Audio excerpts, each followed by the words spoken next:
just singing along. Welcome back to Live at the Roxy.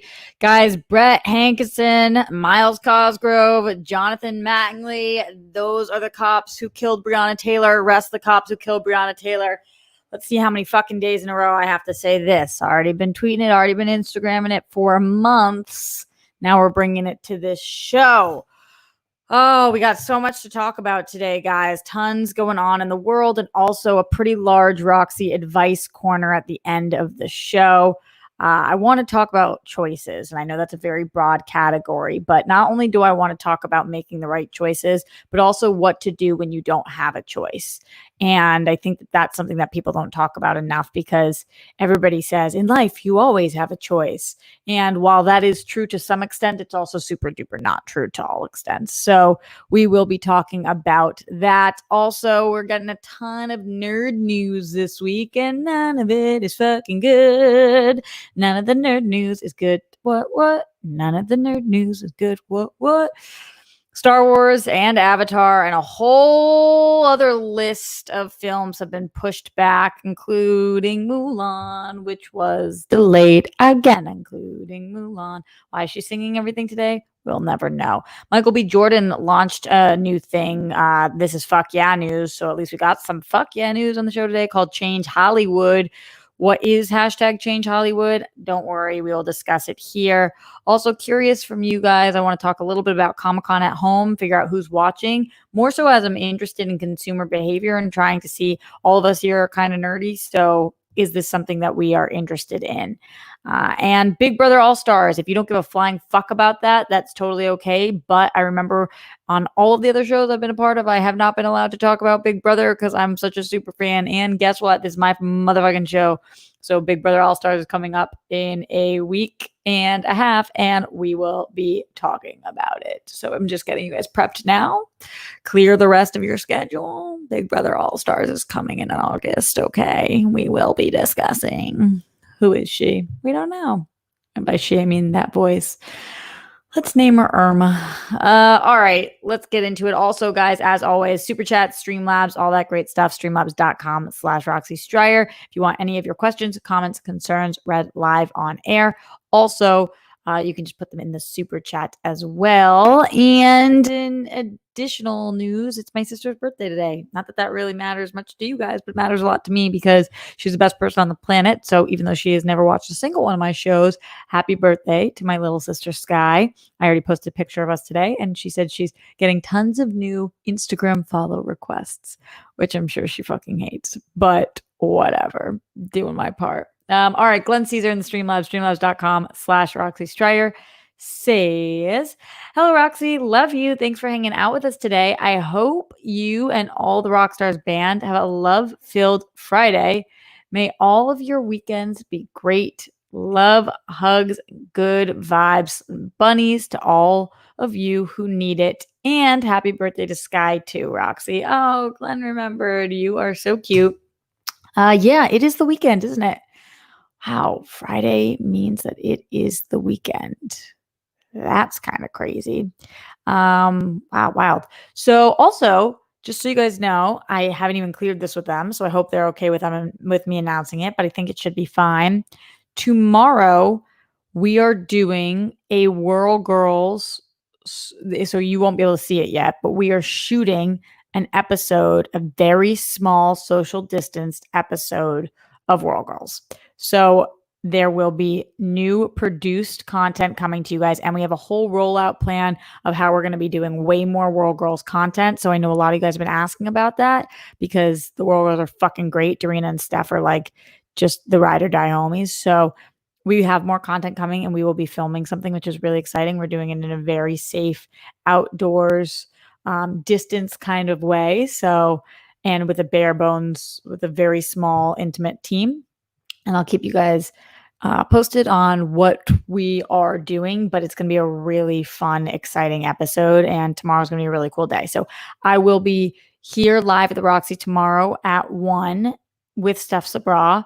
And then after that, we will be doing our thing. And then you guys will be seeing that probably a month later. But I'll keep you guys posted about all of those dates. But you heard it here first. Whirl Girls are back at it, safe as ever, but we got to do our thing. Roxy's in a weird mood today. Aren't you, Roxy? Oh, I don't know. I'm kind of always in a weird mood. No, sometimes you're a little more normal than others. Really? When? All right. Point proven. Let's get into some news, shall we?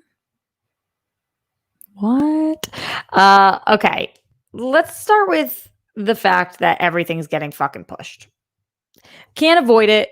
Nothing we can do about it. I want to call it fuck no news, but really it's just news. Like in this day and age, in July of 2020, you can't go to the movies. That's a fucking fact. We can't even get people to wear a mask outside.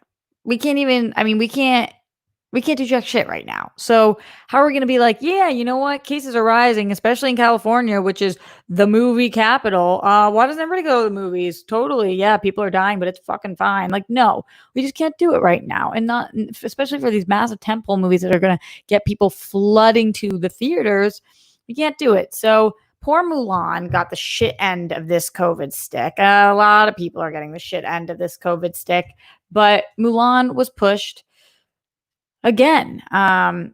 There, I really, there's been a lot of talks about whether or not Mulan is going to go direct to VOD. I don't think so. I really hope it doesn't, and I don't think so. At this point, they've pushed for so long. You just want them to have that successful opening that they so deserve, especially for a movie that's that we've heard from people is pretty great. And also, I'm such a fan of the original one. I've been waiting for this for a really long time. So I'm sure a lot of you guys have too. Warner Brothers had Tenet and Disney had Mulan. They've both been delayed, I don't know, 4 or 5 times since the beginning of the pandemic. That's a guess, but maybe 3, no less than that. It's probably been a very frustrating process for these studios who have their experts that they're listening to, but even the experts don't know. And how could experts have predicted that people would be this fucking stubborn about not wearing a mask? Like, that's crazy, but okay. But I don't think that these are going to go to digital. I think Christopher Nolan will be like, F no, we won't go for Tenet. And I don't think Mulan will go either because that's going to make them. It was a $200 million budget in production alone. That's not in marketing, which I'm sure they have spent a ton of money on, and they're going to have to do again whenever it is coming out. Just tough. And I don't know. I don't know when we're going to see this movie. It's delayed indefinitely. And it just is what it is. And sometimes in life, you have to accept things that are what they are. And of all of the issues, this is not the biggest one. It's a bummer for sure. But all right. Okay. If we can't get Mulan this year, then we don't get Mulan this year. And that's just going to have to be okay. And same thing with Tenet and same thing with these other movies that we're not going to be this year, but are getting delayed even though they weren't happening now. So let's look at the list. A lot of movies, especially in the last 24 hours. Thursday was a big announcement day for the delays of several films. A Quiet Place 2 was delayed. Top Gun Maverick was delayed. Spider-Man 3 was delayed. So those were all 2021 delays. The new Star Wars movies were delayed. The Avatar sequels were delayed. I mean, it's kind of no shit news, I guess. Like, of course, when you can't be in production, you can't be shooting things. The only thing you can be doing right now is post, but you also can't be airing things. Not at movie theaters. So what do we expect them to do? They're really kind of fucked right now. So Spider-Man 3 was moved to December 17th, 2021. Top Gun Maverick is now July 2nd, 2021. Quiet Place 2 is April 23rd, 2021. And I have to tell you guys, honestly, maybe. I don't know that A Quiet Place 2 keeps that April 23rd, 2021 spot. If we are all vaccinated in January, then maybe, but this might take till June. I mean, I think A Quiet Place 2 and Top Gun Maverick at those April and July dates might still be at risk. Not sure. Can't Can't say that I would be surprised though. And I really hope not. I really fucking hope not. But until there is a vaccine and it's readily available and it's not just for rich people and it's not just in certain cities and there's a full blown rollout plan, and are people going to be able to go to the movie theaters? I know that people would go if they were open, but will we be able to open them? We're going to keep speculating about it on this show because obviously this is what we do here. Uh, and, at some point we're going to get these movies and they're going to be fucking bomb. It's not like movies are never coming back. So absence makes the heart grow fonder. Our hearts are going to be very fucking fond for movies. So fond that we want to have sex with them. What? Who said that? Let's move on. Speaking of all of this news coming out, I want to gauge your guys' opinion, interest, whatever the word would be, about Comic-Con at home. So let's talk a little bit about Comic-Con at home. Before we do that, though, I did see we got a super chat from Intelligence Cycle. Thank you to Intelligence Cycle. Really appreciate you being our very first super chat of the day, especially right now as we're coming towards the end of the month. But you guys know what that means. It means rent. It means utilities. It means car payments. It means health insurance.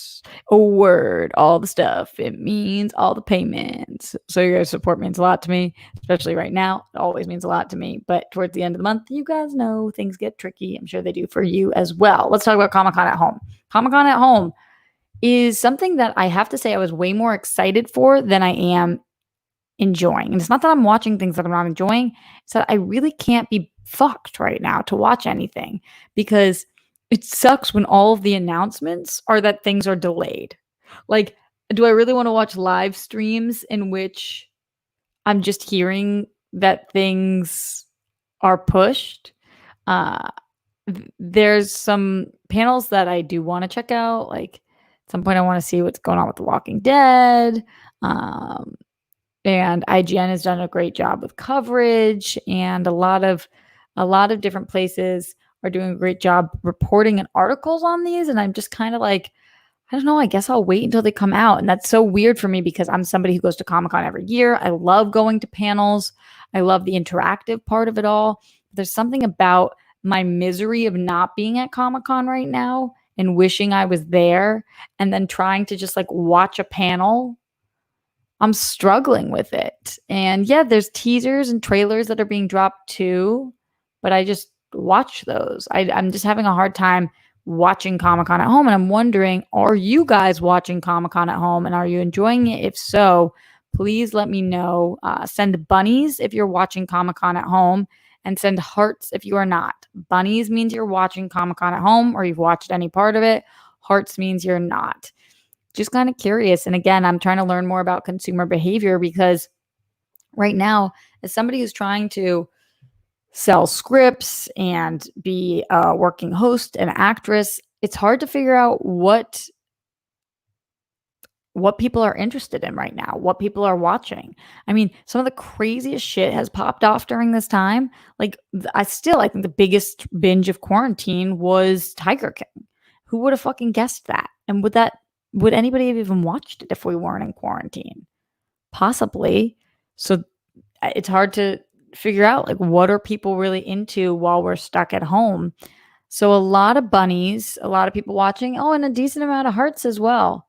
You guys seem kind of split with who's watching and who's not. Apparently the Walking Dead panels right now. So cool, I'm missing that. Maybe I'll check it out later. Cool. Yeah, I don't know. I gotta get in like a different mindset about Comic-Con because it almost feels like a disservice that it's called Comic-Con. I get why they did it because obviously they need to get the viewers and the people that go to cons, and it is a comic convention, not just digitally. But because it's called that, it's like you have high expectations, even though you know you're not going anywhere in person. You just think like, oh, it's Comic-Con. And then it's like, but it's not because A, I'm sober, and B, I'm not interviewing anybody, and C, I'm not cosplayed, and D, I'm not on a boat or on a carpet or walking around the streets. There's no BO smell in here except for my own. Nah, I put on deodorant today. Do you guys want to see the deodorant I use? This is not an ad. I love this deodorant, and I understand that it's probably not good for you because Secret's got that aluminum in it, and people say that aluminum causes all different cancer. I don't know what to do. I'm a smelly bitch sometimes. I need super duper heavy duty deodorant, and this one is gel, and I fucking love it. Again, not an ad. Just was sitting here, and I thought some of you guys who might have sweating issues might want to benefit from the fact that I've tried every single deodorant, and that's the best non-prescription one. And yes, I said prescription because my friends told me that you can get your doctors to prescribe you specific deodorants, and one of them actually did do that, and I tried it, and it didn't work as well either. So there we are. Yeah, also sponsor me, Secret, because clearly I do a great job repping you guys. I think the real selling point was the cancer. Am I right? Do you guys think I'm losing it a lot or a little? A lot or a little? Let me know in the super chat in the Streamlabs. Streamlabs.com/Roxy Stryer. Well, I just said that, but there was not anything in there, so that's okay. We will move forward. I think that one way that Comic-Con at home could have gotten me to really get more excited is if they had announced things that they were maybe gonna announce. Like, I feel like the lead up to it was a little more about the fact that it's happening and less about what the major things are that are happening. I don't really know how you would do marketing during this time, but yeah, I just want to know. And it's hard for anybody to know and make announcements because we don't know dates. It's hard for actors to tie themselves down to things because they're already tied down to other projects that are getting pushed. So yeah, all the challenging. Can I get Botox injected in my armpits for sweating? I hear that I can. Wow, my armpits look so white. Just my arms in general. Two-toned. This should be a dance. Do the tan dance. Do, do, do, do, do, do, do, do, do, do. I think I just sang The Hustle. I've heard that you can. I've never gotten Botox anywhere, but because I don't think I need it yet, but also because it's expensive. So I don't know. But I don't know that it will keep me from smelling. It's not that I sweat a lot. It's that when I sweat, it smells. Which is why you guys know my friends in high school call me Robo. Cool, right? Totally. All right. Let's talk turkey. Why did people make that expression? Let's talk turkey. Who knows? Let's talk about Michael B. Jordan launching Change Hollywood. Yeah, we could use some fuck yeah news on the show, right? I saw this trending everywhere on Twitter. Hashtag Change Hollywood, hashtag Change Hollywood. And at first I thought it was just a hashtag people were using. So I was like, oh, that's kind of cool. But then I saw it's actually Michael B. Jordan, who joined with Color of Change to launch a roadmap to inclusion. And I think this is fucking badass. And I can definitely explain to you guys why. But just to start the conversation, here's what I'll say. Right now, people, or at least the people on this stream, me, and a lot of our friends, want to do better. We want to help. We want to make changes. We want to improve things. We want to show we care. We want to be more inclusive. But a lot of us don't actually fucking know how. We don't know what steps should be taken. We're afraid to ask, or we know that asking might not be even something that we should be doing because people are exhausted. Like even some of us who want to make the right decisions in Hollywood or in our lives, we don't know what they are. And so I love that Michael B. Jordan is putting together this roadmap to inclusion so that Hollywood can't be like, I'm sorry, we just fucked up because we didn't know what to do. Nobody told us any better. Hollywood's a baby. So this article that I was looking at comes from THR Hollywood Reporter, and it kind of breaks down the whole situation. And I wanted to look into a little bit of it because so far there's a few steps that are laid out that I thought were great, and I'm sure there will be more to come. It says the new initiative provides concrete steps that can be taken by studios, production companies, and agencies to invest in anti-racist content, authentic Black stories, and Black talent. So I think on this stream, if you guys are in here, probably this is something that you guys think we should do. We should definitely teach studios, production companies, and agencies how to invest in anti-racist content. So it's not enough to just have content that isn't racist. It has to be anti-racist. We need anti-racist content. Authentic Black stories. Not enough Black stories are told. We talk about that on the show all the time. No shit, we should be doing this. And Black talent. For sure, there's not enough Black talent. By the way, I know that right now BLM is got most of our focus, as it should, but also I talk to a lot of my Asian friends and my Latinx friends, and it's like, just in general, there's not enough talent of and same. I know that this seems crazy too, but like I talk to my Jewish friends. There's not, how many fucking Jewish roles do you know? There's just not even that many. So for any persecuted group or minority group, we need to be looking at this, but especially with Black talent right now, and forevermore. I think it's great that he's doing this. It says, on the heels of social justice protests and movement that has swept the country, fuck yeah, there's been a call for action across the industry for more inclusion in Hollywood, investment in diverse stories and storytellers, along with better representation in the executive and agency ranks. So why is that part so important? Because we need some of the people that are signing people to also be better represented, because they'll know, like, in the same way, again, I always am comparing, and it's not a comparison, but this is what I have. In the same way that I know more Jewish talent than non-Jews usually know, because like you look out for that, or I know more people from Boston who are talent, like, oh, that person's from Boston, that person's from Boston, because you know your community better. And so you look out for talent in your community. And if there's no representation that's Black, then of course Black people aren't going to be getting as much representation. So we need to make sure that it starts with the head of the snake, which is people in studios, agents, the people who have the power, producers. We need diversity there. Okay, so the next steps, actor, producer Michael B. Jordan and Color of Change have launched the hashtag Change Hollywood initiative, which begins with a roadmap for change that lays out tangible ways to invest in anti-racist content, authentic Black stories, invest in Black talent, and reinvest police funds to support Black communities. That's the part I'm not sure exactly, because I know that defund the police, obviously I know everything going on. I just don't know how that specifically relates to Hollywood here, but maybe I missed that part, or they're still trying to explore that and explain it. Throughout the project, companies, executive leaders, staff, and talent will be provided with recommendations as well as forthcoming resources to support follow through, including directories, templates, audit analysis, task force covenants, writers' rooms, and consulting sessions. So that's really important, because it means that this is a hands-on program that's going to help them, and not just say, like, here's the roadmap, run with it, child, like, go ahead. You're going to be the kind of teacher that's like, okay, here's the roadmap. All right, let me check back in. What problems are you facing this week? What have you done this week?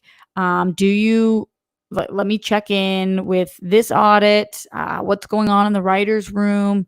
All of this stuff is really important. So I was glad to see that. And then Michael B. Jordan gave a couple quotes. He said, "This roadmap is just the beginning of the journey to racial justice. We are all accomplices in the fight to transform Hollywood, and we invite content creators and industry leaders to join us in working together to hashtag change Hollywood. We look forward to including a variety of voices in doing what we do best, telling authentic stories, bringing people together, partnering with influential artists, and changing the rules of the game." Love that quote. Think that's great. And I also think what's cool about this is we're going to get better content if we get more inclusive content. The reason to be inclusive, well, number one, obviously, it's the right thing to do. But number two, because it creates a better product. When you include voices that are different from each other, in writing something, then you get a better script. When you do that on film and when we're seeing people of different walks of life, it's a better representation of a story because that's what life looks like. All of these things will lead to more interesting stories that we've never heard. Do you guys go to the movies sometimes and you're like, this movie's good, but I feel like I've seen it 80 times? That's what this will help with because there's so many stories and so many people and so many writers teams and so many directors teams or individuals that we haven't seen yet because we have been so white so long. And that's not trying to say, by the way, I'm a white girl. It's not trying to say that we can't continue to have white people work. No shit. White people are going to work. We just need to be inclusive and have non-white people also work. It seems pretty obvious, but this is a great roadmap that he's creating so that people who have never tried this or don't know what they're doing can be like, okay, this is what we have to do. So here's how the roadmap was laid out. He gives an introduction and then it says, divest from the police. So this is the part that explains that. Hollywood must not use its economic power to prop up local police departments and other authorities who threaten and exploit Black lives or promote anti-Black practices. Instead, where you have or can build the power to do so, advocate for alternatives and for reinvestment in Black communities. So 1A, hire independent security firms instead of using police departments for security at venues and on sets. Stop all contributions to police unions. Oh, that's pretty interesting and pretty clear on what they're asking. 1B, do not rely on police or any other authorities to promote content that normalizes injustice to shape or vet content about the criminal justice system. Makes sense. 1C, insist that local governments manage permitting, traffic coordination, and other production-related activities through civilian agencies, not police departments. Yeah, this one's crazy that the police even have say in that. So agreed. And 1D, where you can use your voice, keep up the pressure on local governments to reduce spending on police and prisons, to adopt transformative changes in the criminal justice system, and to shift investments in Black communities. So something that we don't even think about is how often Hollywood does use the police department for things, whether it is permits or security or whatever it is. And so this is just talking about not doing that and having private firms step in to do those things. Number 2, he says invest in anti-racist content and authentic Black stories. And then he lays out exactly how to do that, which is like, again, a no shit Sherlock. I'll look at that in a second. But first, I did see a couple of super chats, Morse code Z. Also, I forgot how far behind I was, behind on the stream or in life. What's going on? Oh, no. First, you said most of the panels are pre-recorded, and I think all can be watched on YouTube after the drop time. Yeah, you're talking about Comic-Con. I think that's true, but that's why it's just like I'm struggling even convincing myself to. My computer started playing. Like, it's been on the whole time. Why and how? How'd you start playing? Talk to me, bitch.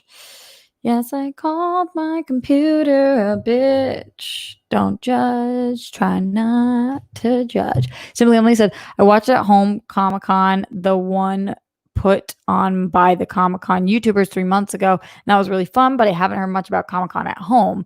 I kind of forgot about it. Yeah, I know. They were doing some press about it, but then it just kind of fell off the face of the earth, which was bizarro. Totally bizarro. So anyway, yeah, like going back to Michael B. Jordan's new Change Hollywood, so investing in anti-racist content and authentic Black stories, I think we know exactly what that means, but he lays it out, how to advocate for people and hiring cultural consultants and reviewing recommendations related to portrayals of the criminal justice system for normalizing injustice. Report by Color of Change, which is who he's organized with, to ensure that there are multiple senior level Black executives making decisions. Like, yes, and all this should be no shit, yes. But again, if you don't know where to start, he's saying, I'm telling you exactly where to start. 3, invest in Black talent and careers. Totally. He's saying to adopt an inclusion rider, which is an interesting thing that's been going around, to fund anti-racist trainings for your organization. Totally. Establish proactive recruitment, support, And this also includes and mentions the LGBTQIA community, which I think is great because there's a very prominent Black LGBTQIA community. So I like that that they address that, and then invest in Black communities. Because again, this starts at the bottom. Like, I have been taking acting classes since I was 3 years old. Think about that for a second. Like, I went to a public school and I lived in an affluent neighborhood. So in my public school, there was acting classes. And then on top of that, I was able to take outside training as well. And be in plays and all that stuff. And that's because taxes pay for that. And they don't in communities that are not as affluent, and they can't perform. So think about how behind you are in terms of learning a craft when I've been doing something since I was 3 because it was available to me at the drop of a hat. Like, that's why we need to invest in Black communities so that they can learn the arts or sciences or whatever it is. But in this case, obviously the arts. So yeah, I think that I'm interested. Thunder God said it sounds good, but it's easier said than done. I believe when I actually see it. Totally. I just like that he is giving a roadmap. It's one thing to just say, you guys are all fucking doing it wrong. It's another thing to say, you're all fucking doing it wrong. Here's a good way to do it. Try this instead. And all of us can benefit from a roadmap, especially from Michael B. Jordan, who clearly is the fucking shit and has found ways, despite discrimination and everything else, to be as successful and as famous as he is. And so I definitely think he's somebody who we should value and listen to his opinion. And it's not just an opinion, it's a map, which is fucking awesome. Going to the Streamlabs, streamlabs.com/Roxy Stryer. Grumpy G says, rent money. Baking a coconut cake as I'm watching tonight. Keep rocking and stay strong. As always, love from Sweden.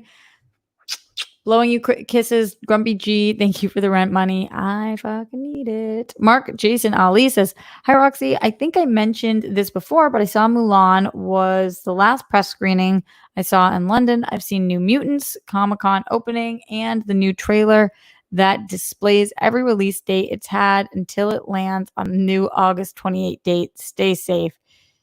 Yeah, all the dates. It's crazy to see all of them pushed. Just keep pushing. Yeah, I think you mentioned the Mulan thing too. I want to see it so bad. I just want to see it so freaking bad. PLD Paul Denuzio says, sending love and some support until Secret wakes up and signs you a mega $1 million sponsorship deal. Don't I fucking wish. Secret. Should I come up with a catch line? Secret, so you don't smell like shit. Good one, Rox. Good one. Sips tea. Hopes that goes away. No. Great. Wow, that tea's really good right now. Then Paul says, I'm okay waiting for Top Gun Maverick. I want to see Ed Harris on the big screen. Yeah, I know. We want to see all these on the big screen, but I guess at some point, things that aren't big spectacle movies, not skeptical, spectacle, we're just gonna get more and more things on VOD, I think. But yeah, I'm okay waiting for that too. I am. It's really about what the filmmakers want too, and the studios really don't have much say. Which will go to the thing that I want to talk about with choices in a brief moment. Hitman Hudson says, Roxy, your mere existence is fuck yeah news. So hyped for Kalinowski. Damon, let's go Damon. Let's go rock stars. Steph for mayor, Roxy for manager of the year. Hitman Hudson, you rock. I will say there's been a lot of talk about manager of the year. And right now I truly do believe that Winston Marshall is the manager of the year. Although I will say that, like, to toot my own horn for a second, I'm just not getting the credit that I deserve. I'm not. I brought Jericho to the league. Are you guys fucking kidding me? Did you watch that Stacy match? Like, so just management. It's like it is so much about how you manage, but whatever. I'll never get the fucking credit I deserve. Just won't ever get it. But yeah, I'm excited for you guys to see that match too. Damon is the best. Damon is the freaking best. I just adore him, and I hope I get to manage him forever and ever. Glenn Caesar says, Roxy, here is the damn. It's the end of the month already. Fun. Stay safe and stay awesome. Glenn's so generous and supportive. Thank you. Fucking need you always. You are great. Really, really appreciate it. Also, Jamal, thank you for reminding everybody to hit that like button. Appreciate that as well. 150 of you guys watching live right now and 98 thumbs up. So let's get those thumbs going. And also, please leave a comment afterwards. It really helps the algorithms. You can see literally the videos with more comments get more views because YouTube's likes to bonus that way. Yes, I said YouTube's. So sue me. Feisty today, Rocks. Kind of like it. Winston is the manager of the year, but you've been hella underrated in my opinion. Super Dan, I agree. This year, I agree. That is how I feel. But yes. Okay. So before we get to choices and making choices, Big Brother All Stars. Let's talk about it. By a show of bunnies, who in here is a Big Brother person? And by the way, if you're not, it's not too late. You don't need to have watched before. This is the time. August 5th, Big Brother All Stars is starting with COVID-19 protocols. I cannot believe we're getting Big Brother this summer. This is the best news fucking ever. Listen, am I a little nervous? Yes. Is this kicking off at August 5th, 9 p.m. and with a 2-hour special? And will I be there? Absolutely. Is it going to be 3 nights a week like usual? Yes. How are they doing that? Very unclear. It's Sunday, Wednesday, Thursdays. And usually I watch it the next morning because I use my brother's cable and I can't watch things live because he's in Massachusetts. And so you can only watch it live when you're connected to the Wi-Fi. Otherwise, it goes up like 10 hours later. So I'm usually a little bit behind. So don't fucking tweet at me spoilers. But at the same time, like, I've been waiting for this my whole life. I can't believe it's finally coming. Not really my whole life, since last summer. So it is going to be an all-star season. This is the second time we're ever doing all-stars. And that's exciting because for us major super fans, then we are going to know the people that are coming back. For the newbies who are going to just start watching, it's great for you guys because they're already proven people who are great. So it's not like, oh, is it going to be a good cast this season? You know it's going to be a good cast. All right, let's give a shout out to any of our Big Brother people. Gregory Castillo watches. Laura, how do you do that? Thub.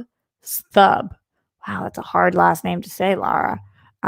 Super Dan, Thunder God Cairo, Spidey Sensei, Leonard Kim, Stormy Woods. Yeah, Spidey, is that a gerbil or is that a bunny? I can't really see from here, but it is. Oh, it's a hamster. Whatever, I'll count it. I am all here for this. I mean, anything to, like I talked about yesterday, anything to make yourself 1% happier. And this makes me fucking 1% happier. So could not be more into it. I did see that the cast was announced and or leaked. I have not looked at it because I do not want to know. I do not want to know. I want to be surprised on August 5th. Might get spoiled for me before then. But for now, la. Matt Link, also a fan. Fuck yeah. Love that. So if you guys want to be in the know, we will talk about it. Big Brother. We're doing it. We're doing it live. And I can't wait. All right. Not as important as the other topics, maybe, but equally as important in my fucking heart. Also, where's Jake Yacovetta? Where you been?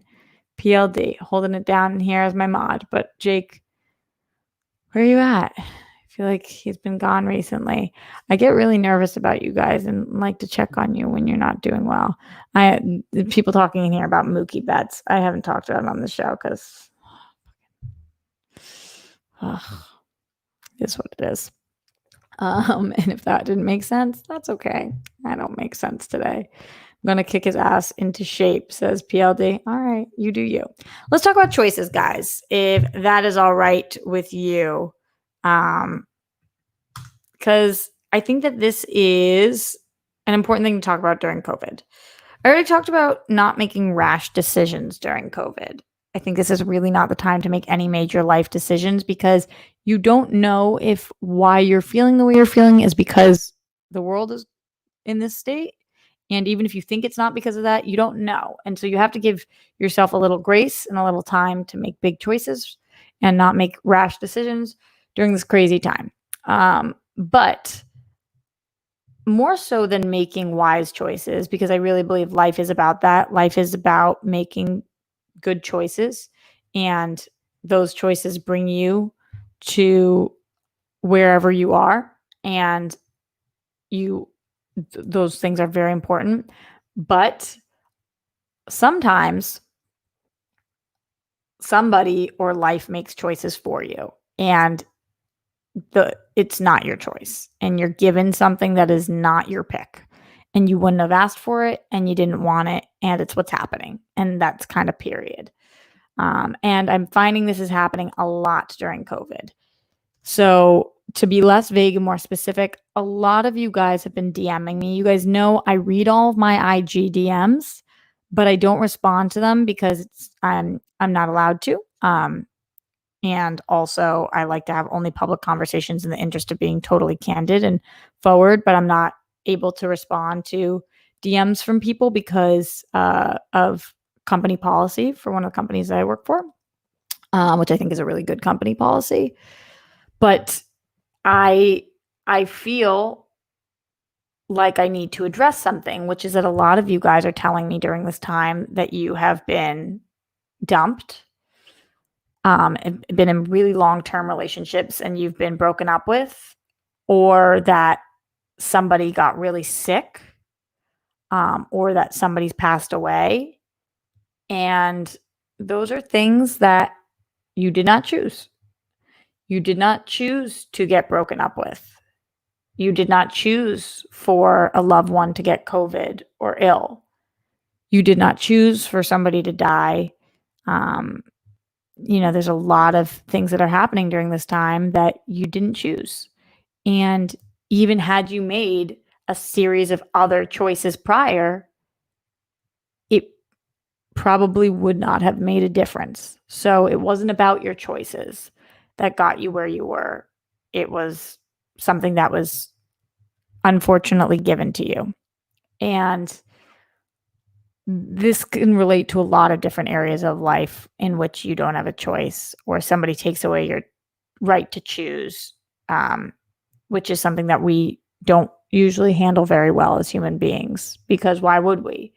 Nobody wants to feel like they don't have a choice in something. Everybody wants to feel like they are the person in charge of their own life and that what they do and what they say matters. And so I've been dealing with this as well. Other people making choices for me or the world making choices for me.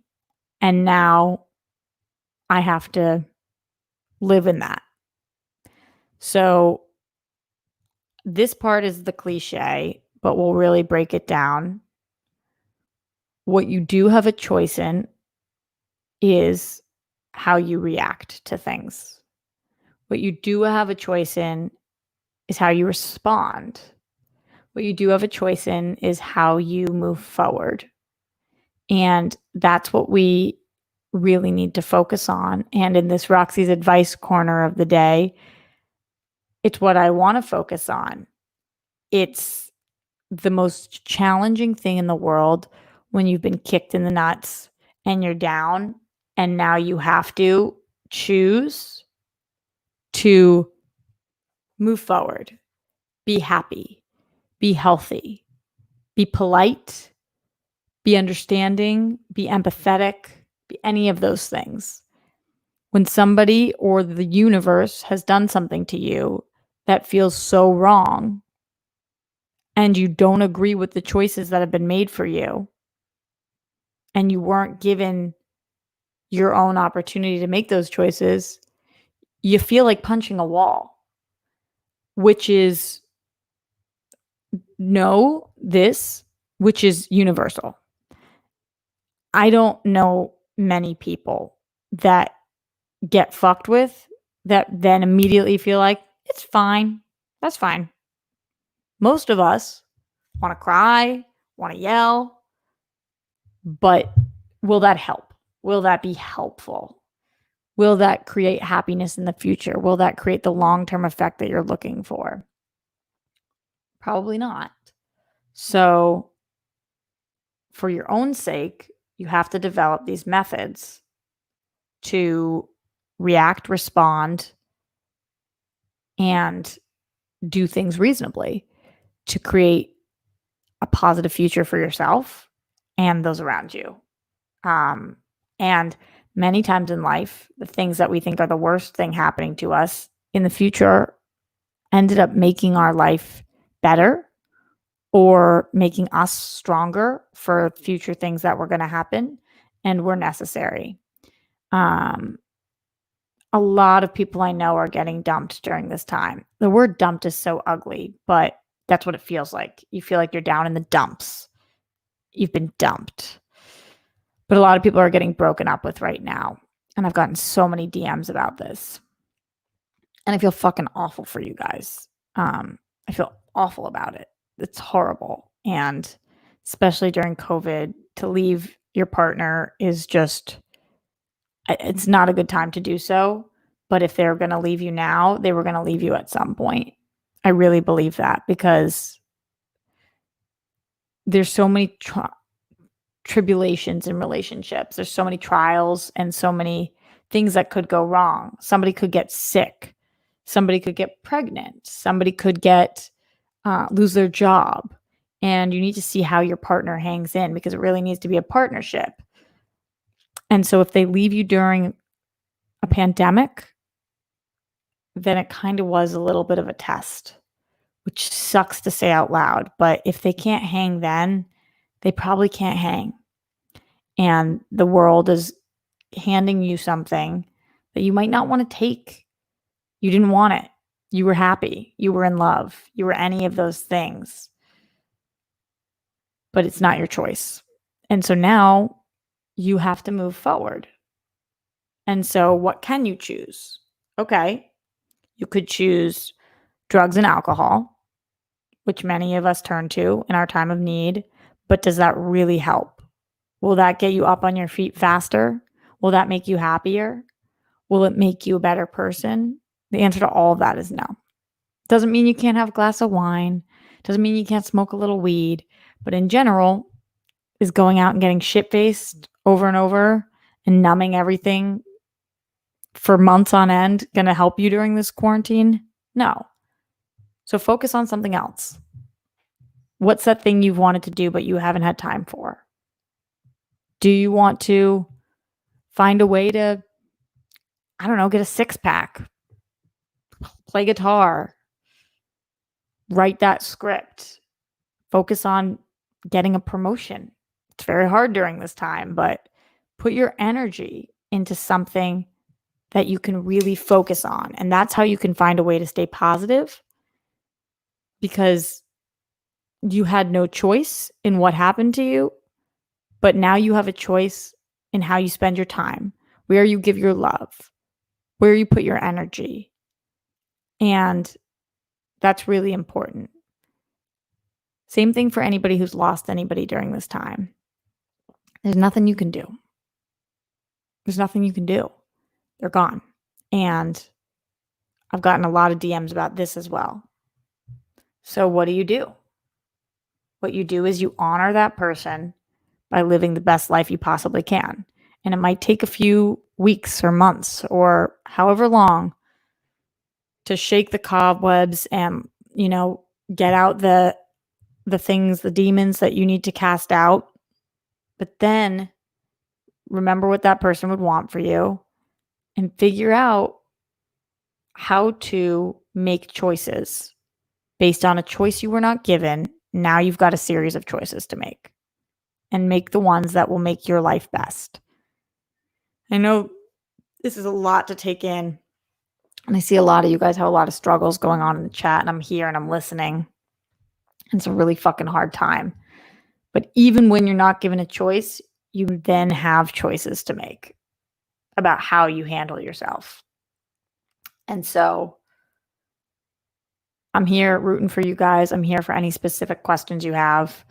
That's a little bit of Roxy's advice corner for today, that life is a series of choices. And even when they're made for you, you still get to choose things after that and take back some of the power and move your life forward in a direction that will make you the best you that you can be.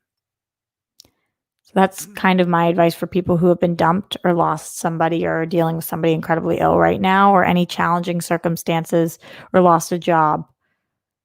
Do the best you fucking can. All right, going into the Streamlabs, streamlabs.com/Roxy Stryer. Let's see.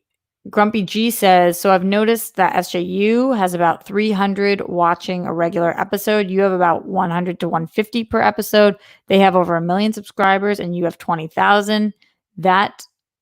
Think that says a lot, maybe. No criticism against them, but having the active fan base is key. I miss them so much. Oh, I wish that they would have me on SJU. I know that they can't financially right now, but I still love it there. Katie the Good Witch said, I used to work for a mental health clinic that had partnerships with local county jails. One of the counties I worked with was paid $500 a day for every ICE inmate held at their jail, incentivizing detaining people of color on site. Katie, I'm not fucking surprised by that, but it's disgusting. And then Katie also says, one of the last things I did before I quit was to start divesting from the jail partnerships and investing instead in partnerships with local law firms working to defend and free ICE detainees.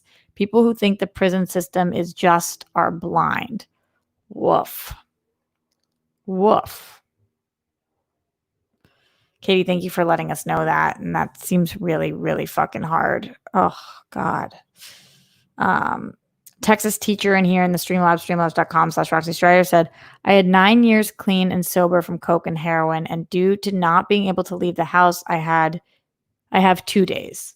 I'm about to start teaching again and know I need to be clean, but I'm so scared to get COVID from the kids. Advise, please. Texas teacher. Oh, fuck. This sucks. I'm so sorry. I'm sorry that COVID is a close to impossible time for addicts, which I saw happen firsthand with somebody I love.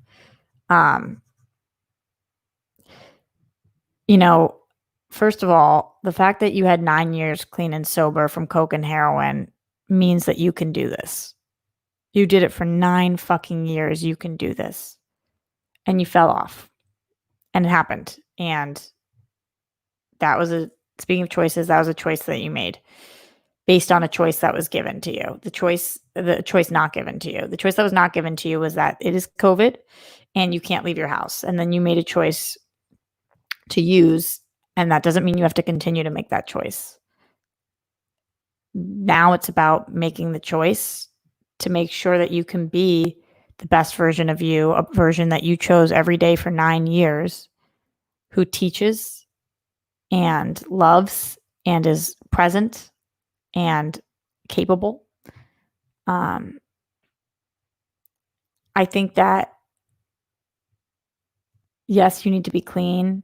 Being scared to get COVID from the kids, there's certain things you can do to minimize your risk. Wear a mask. Keep as much space as you can. Sanitize like crazy. Don't touch your face. These are things we know.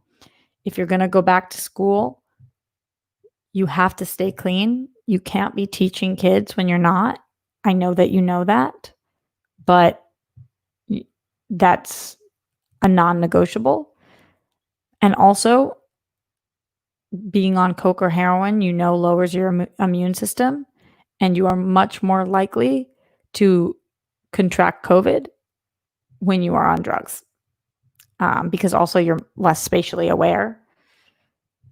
And you gotta step one, stay clean every day. Make that choice. Did it for 9 years, you can do it for 9 more, and then you can do it for 10 and then 11, but it's about every day, just every single day. Make that choice one day at a time and do your best you can to make sure that you are distanced from your kids. I hope that helps a little bit. Maybe include face shields, says Matt Link. Yeah. The third turd says nothing to do but get right back on that wagon of sobriety. Absolutely. Talk to your sponsor and find a virtual meeting, says Gregory Castillo. Great advice. Great advice.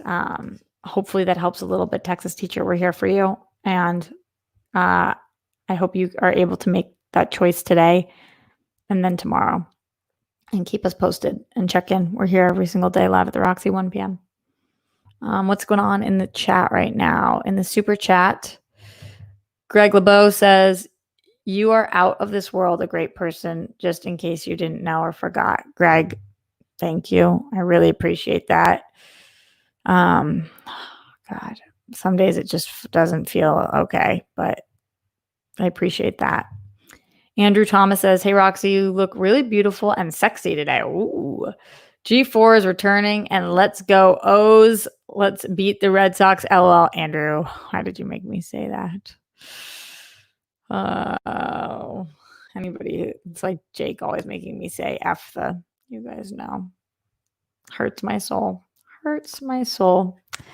All right. I think we are getting out of here very soon. So, also, I'll just reiterate, I'm here. I hope you guys are okay as you can be. Anybody who's doing great during this time is fucking crazy. This world is a crazy place. But between today and tomorrow, you can do it. It's only 23 hours between today and when I'm back tomorrow. Make the best choices to ensure that you have the best life and that the people around you have the best life. This isn't a time to be only selfish.